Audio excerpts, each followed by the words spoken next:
नमस्ते मेरे प्रिय मित्रों, आपका फिर से एक बार स्वागत है डॉक्टर धीरज फिजियोथेरेपी क्लिनिक आपके अपने चैनल में। और इसमें आज मैं आपको बताने वाला हूं हर हफ्ते की तरह एक नए टॉपिक पे। आज का टॉपिक है वर्टाइगो।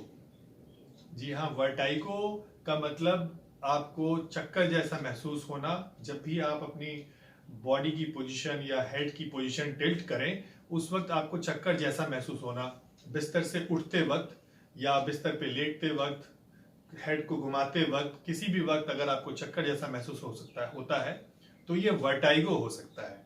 तो ये वर्टाइगो जो है ये किस किस कारण से होता है। इसमें सबसे मुख्य जो कारण है वो BPPV यानी बिनाइन पैरोक्सिस्मल पोजिशनल वर्टाइगो, ये सबसे मुख्य कारण होता है, सबसे बड़ा कारण होता है जिसके कारण से वर्टाइगो होता है। वर्टाइगो के और भी कारण हो सकते हैं जैसे कि मेनियर डिजीज, और इसके अलावा मेनियर डिजीज के अलावा जो वेस्टिबुलर नर्व होती है, जो वेस्टिबुल एक हमारे ईयर के एक अंदरूनी हिस्से में एक ईयर होती है, इसको इनर ईयर बोलते हैं, उसके सेंसेशन को ले जाने वाली नर्व्स, उसमें जो बैलेंस के लिए रिस्पॉन्सिबल ऑर्गन होता है उस इनर ईयर में, उससे जो सेंसेशन ले जाने वाली नर्व्स होती है उसको वेस्टिबुलर नर्व कहते हैं। और वेस्टिबुलर नर्व के इन्फ्लेमेशन को वेस्टिबुलर न्यूराइटिस बोलते हैं।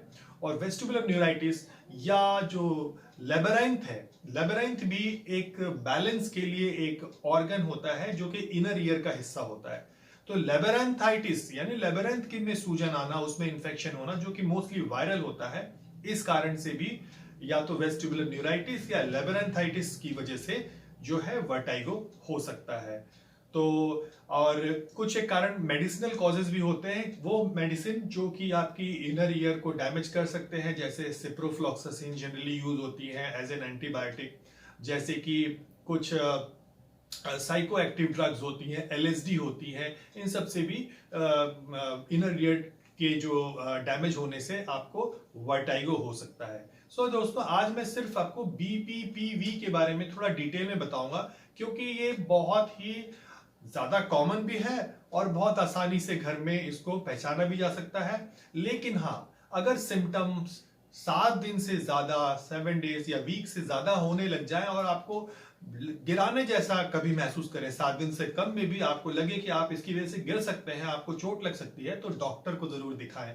आप इसको एक डिस्क्लेमर मान लीजिए कि मेरी कोई भी जानकारी इसके बारे में दूसरों से अलग हो सकती है। ये मेरा अनुभव है, मैंने जो इसके बारे में पढ़ा और जो जिस तरह से मैं ट्रीट करता हूं उसके अनुसार मैं ये बता रहा हूं। लेकिन आपको इस किसी भी दूसरे डॉक्टर के कंसल्टेशन या एक्सपर्ट से कोई रिप्लेस नहीं कर सकता। तो इसीलिए दोस्तों, इसके जो सिम्टम्स होते हैं BPV के, उसके बारे में और उसको ट्रीट कैसे किया जाए उसके बारे में आज मैं ज्यादा बताऊंगा आपको। तो दोस्तों, आगे बढ़ने से पहले मैं आपको दिखा दूं, ये ईयर है। इनर ईयर कहाँ पे होता है? ये तो हमारा आउटर ईयर है। और उसके बाद ये आप जो देख रहे हैं, ये बोन्स हैं। बोन्स के बीच में से ईयर की कैनाल गई हुई है, जो उसका पैसेज है ईयर का। और फिर आप देखेंगे ये बोन्स के नाम है मैलियस और स्टेपिस, इनकस, ईयर ड्रम, इन सबको आप देख सकते हैं। और इसी के बाद नेक्स्ट में ये जो बाहर तो देख रहे हैं, ये तो सारे बोन्स के हिस्से हैं, कैंसलस बोन है। और इसके बीच में ये एक एपरेटस है जिसको हम लोग सेमी सर्कुलर कैनाल्स, ये जो कैनाल्स हैं ऊपर गोल गोल, ये आप सेमी सर्कुलर कैनाल्स हैं। ये 3 इन नंबर्स होती हैं और इनके जो पोजीशन होती है इसके अकॉर्डिंग इनके नाम पड़े हुए हैं। एक एंटीरियर होती है, एक पोस्टीरियर कैनाल होती है, एक हॉरिजेंटल होती है। और इन तीनों में ही फ्लूइड भरा होता है, इन सेमी सर्कुलर कैनाल्स में। और आप देख रहे हैं एक वेस्टिबुलर नर्व, जिसकी चर्चा मैंने अभी की थी कि इस नर्व में भी सूजन आने से चक्कर आती है, जो कि BPPV कर सकती है। और आप देख रहे हैं फेशियल नर्व भी है यहाँ पे, ऑडिटरी नर्व भी है। सो ये जो एपरेटस है इनर ईयर का, इसमें डिस्टर्बेंस, खासकर जो सेमी सर्कुलर कैनाल्स हैं, सेमी सर्कुलर कैनाल में ये जो फ्लूइड के डिस्टर्बेंस की वजह से ऐसा जो बैलेंस का प्रॉब्लम है, हमें फील होता है कि वो चीज़ें मूव कर रही हैं। देखिए जनरली नॉर्मली इसके अंदर सर्कुलेशन ऑफ फ्लूइड होता रहता है। फ्लूइड जैसे कि आप मान लीजिए कि ये देख लीजिए, मैं इसके सामने एक मेरे पास एक सैनिटाइज़र की बॉटल। अब ये फ्लूइड जनरली जब मूव कर रहा है, तो हम जब मूव कर रहे हैं, हमारा हेड नेक मूव कर रहा है, तो ये फ्लूइड भी मूव करता रहता है इस सेमी सर्कुलर कैनाल में। लेकिन जब इसके अंदर में कोई एक दूसरा पार्टिकल आ जाए, खासकर जैसे कि जिसको कैल्शियम कार्बोनेट तरह के पार्टिकल इसमें आ जाते हैं, वो यूट्रिकल नाम के एक पार्ट से आते हैं जो फ्लूइड में होता है। तो उसमें आ जाने की वजह से जो फ्लूइड का मूवमेंट होगा वो आपके बॉडी के पोजीशन से इतना ज़्यादा मूवमेंट हो जाएगा, क्योंकि मान लीजिए इसी के अंदर में जो फ्लूइड देख रहे हैं आप इस सैनिटाइज़र में, अगर इसके अंदर मान लीजिए कि एक हमने एक छोटा सा गोल सा एक कुछ रख दिया, फ़र्ज़ कीजिए कि हमने इस तरह की कोई चीज़ रख दी, पेपर वेट रख दिया छोटा सा, और जब हम इसको अंदर में रख के इसको चलाएंगे तो आप देखेंगे कि जिस रेगुलेशन से ये मूव करना चाहिए फ्लूइड को, उससे नहीं, वो तेज़ी से मूव करेगा। और इसकी वजह से हम मूव कम करते हैं और हमें लगता है कि बहुत सारा मूवमेंट हो गया। क्यों? क्योंकि जो सेमी सर्कुलर कैनाल्स में जो सेंसेशन है उसको कैरी करने के लिए उनको ये जो फ्लूइड के मूवमेंट से ही हम सेंसेशन फील करते हैं कि हम कितना मूव किए। जनरली हमें पता नहीं चलता है क्योंकि हम साथ में उसी के प्रोपोर्शन में मूवमेंट्स होता रहता है, लेकिन उस पार्टिकल की वजह से हमें जो पार्टिकल उसके अंदर आ गया है सेमी सर्कुलर कैनाल के अंदर में, उसकी वजह से हमें लगता है कि हम मूव कर गए, जबकि एक्चुअल में हम मूव नहीं कर रहे होते हैं। तो ऐसा ही होता है बीपीपीवी में, और यही जो पार्टिकल है धीरे धीरे करके सेटल आउट हो जाता है। अगर हम उसको सेटल होने के लिए कुछ एक्सरसाइजेस करें तो उससे सेटल भी हो जाता है। और इस सिम्टम के अलावा जो चक्कर आने का सिम्टम है, जो स्पिन होने का फीलिंग है, इनके अलावा आपको नोजिया, वोमिटिंग, ये सब भी ज़्यादातर ये प्रॉब्लम एजिंग के साथ आती है, क्योंकि इनर ईयर जो है हमारा डैमेज होता है थोड़ा थोड़ा करके वेयर एंड टेयर की वजह से। लेकिन अगर 50 से पहले अगर ये सिम्टम आते हैं तो जनरली ये हेड ट्रॉमा या हेड इंजरी की वजह से आ सकता है ये प्रॉब्लम।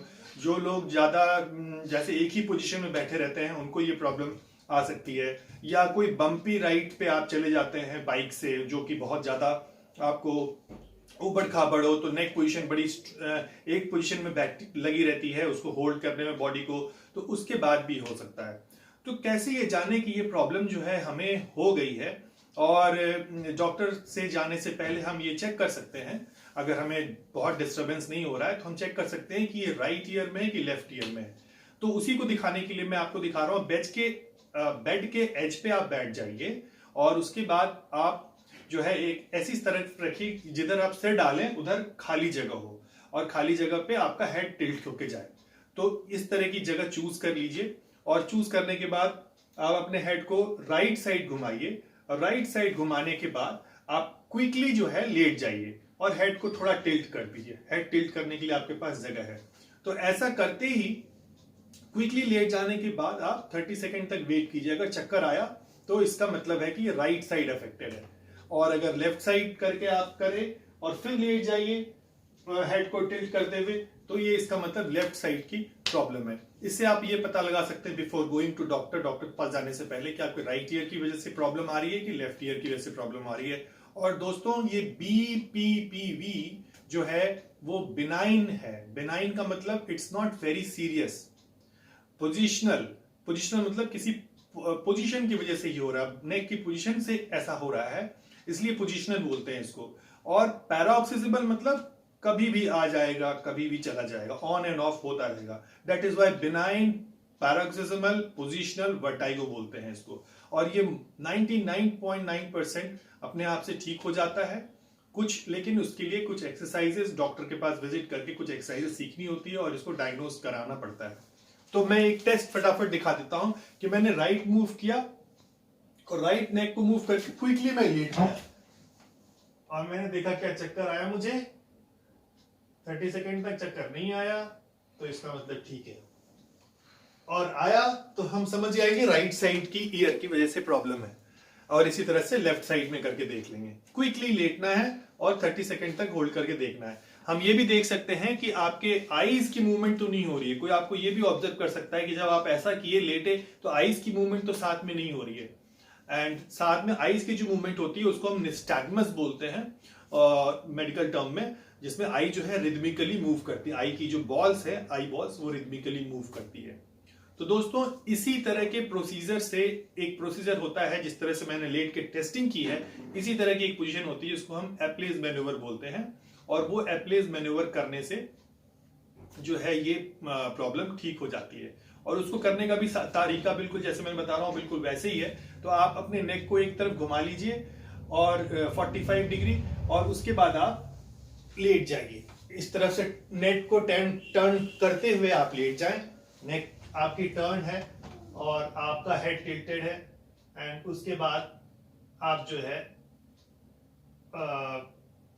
उसी साइड में लेग को डाउन कर लें और नेक को टिल्ट करते हुए सीधा सीधा उठ जाए, और नेक की साइड को धीरे से फिर सीधा कर दें।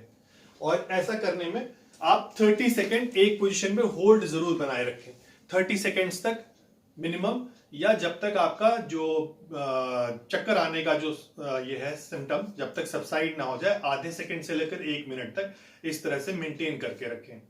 तो ये 3-4 स्टेप्स में भी होता है ये चीज, और इसको हम एक तरह से रीपोजिशनिंग एक मैनूवर भी बोलते हैं। जो हमने आपको क्रिस्टल्स की और कैल्शियम की पार्टिकल की बात की थी, उसको रीपोजिशन करने के लिए हम इस तरह के मैनूवर करवाते हैं, जिससे कि ये धीरे धीरे करके सेटल हो जाता है। तो दोस्तों इस जानकारी के साथ मैं उम्मीद करता हूं कि आप इसको समझ गए होंगे BPPV क्या होता है, और इसको जान करके आप घबराएंगे नहीं, और इसके बारे में आसानी से इसको चेक करके आप संपर्क बना सकते हैं अपने डॉक्टर से और ठीक हो सकते हैं जल्दी जल्दी। ये जानकारी आपको कैसी लगी हमें जरूर बताइए कमेंट सेक्शन में कमेंट करके, और हमारे चैनल को सब्सक्राइब कीजिएगा, हमें सजेशन दीजिएगा और भी किसी तरह की जानकारी आपको चाहिए, जैसे कि इस बार आपने दी मुझे इसके लिए, और मैं बहुत बहुत धन्यवाद देता हूं इसके लिए। आपने मेरी बात सुनी, धन्यवाद। लाइक जरूर कीजिएगा, सब्सक्राइब और शेयर करना नहीं भूलिएगा। धन्यवाद।